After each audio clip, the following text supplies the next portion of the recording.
The first 3 episodes of Gen V was everything you'd expect from a spin-off of The Boys, from explosions, corrupt superheroes, and Vought hiding another underground experiment.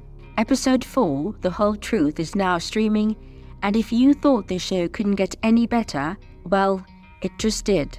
The show surprises us with a lot of shocking and gory moments, just like it did in the first 3 episodes.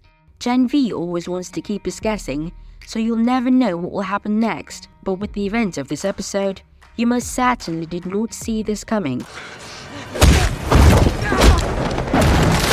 The episode kicks off from the bloody ending of the last episode after Emma scrambles through Greg's ear, and she and Sam had escaped.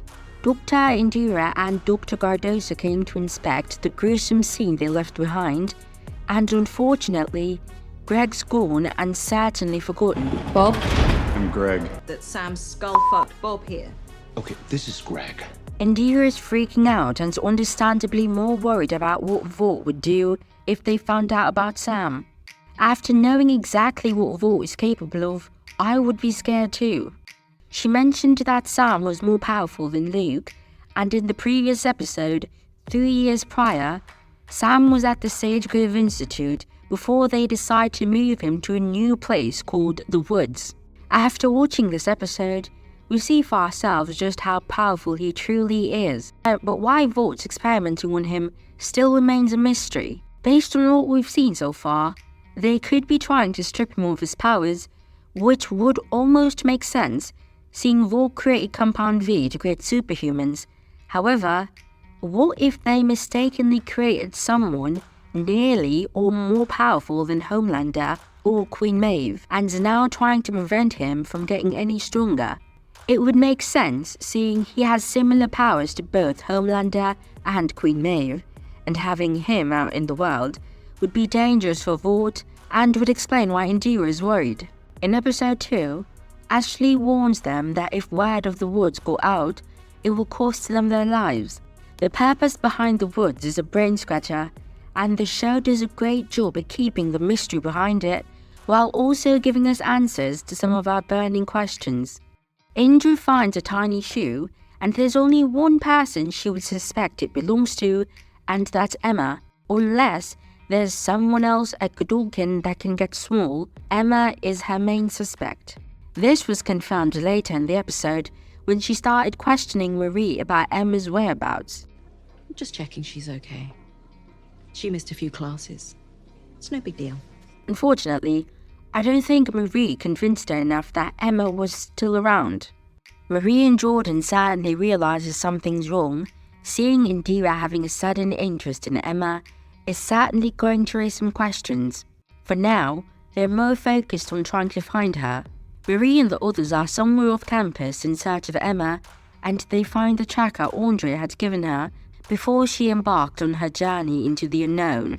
They also encounter a massive hole that they think could be Sam, seeing he can jump far distances like Queen Maeve. Marie's not happy Andre put her roommate in danger, and Jordan and Kate thinks they're wasting time because she might already be dead, but she's not. Here, did you grow? I think I must have swallowed something when I went through that guy's head. After escaping the woods, Emma and Sam are on the run and laying low at an abandoned drive-in. From the 3rd episode after they met, you could sense the romance brewing.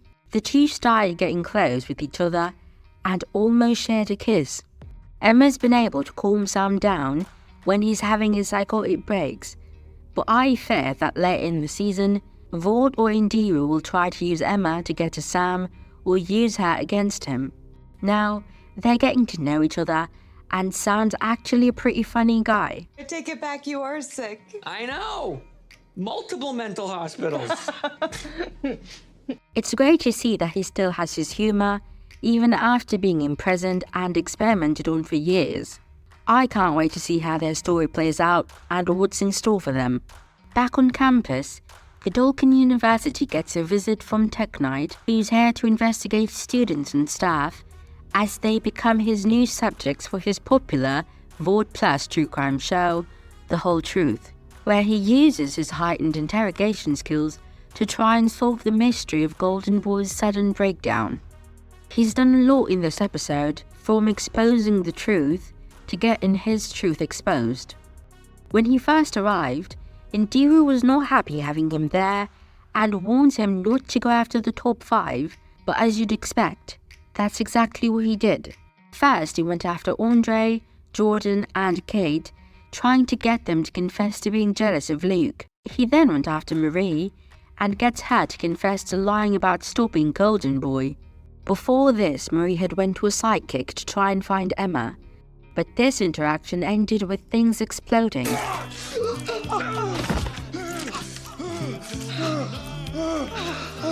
When Jordan asked her how she did it, she admits to not knowing.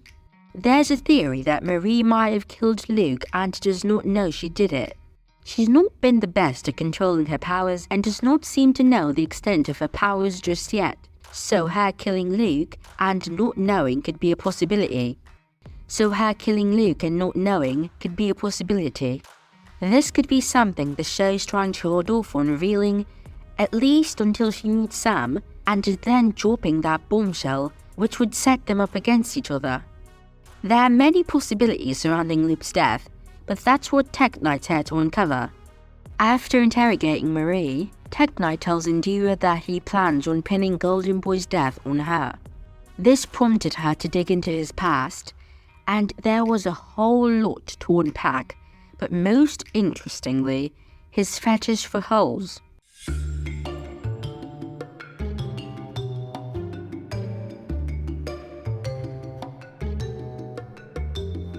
The Cordio campus will never be the same after his interaction with it.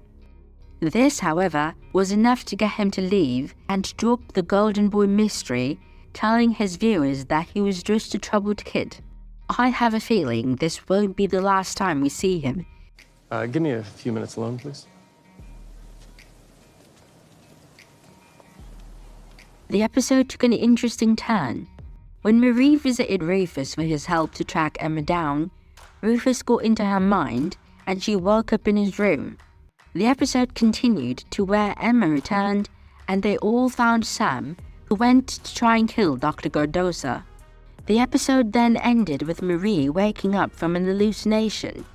The question now is, where did this hallucination start? We could assume that the hallucination started when Emma came to Marie and Jordan kissing, but what if it started from the moment Marie sat on the bench and everything after was a vision leading her to Emma? We do know that them meeting Sam and Emma returning was a dream, but if the dream started from this moment where Emma came back, why would Marie be hallucinating at this moment after her encounter with Rufus? It would make more sense that we're still at the bench with her, and the rest of the episode was hallucination. What we do know is probably real is Emma getting big. It only made sense she could go bigger as much as she could get smaller. The only sad part about this is that she would have to eat a huge portion of food and then throw it all up to return to her normal size. We'll just have to wait for episode 5 to fill in the blanks and hopefully answer some of our unanswered questions. This episode delivered yet another action-packed installment of the show. Let us know what you think about this episode and your theories for the next one.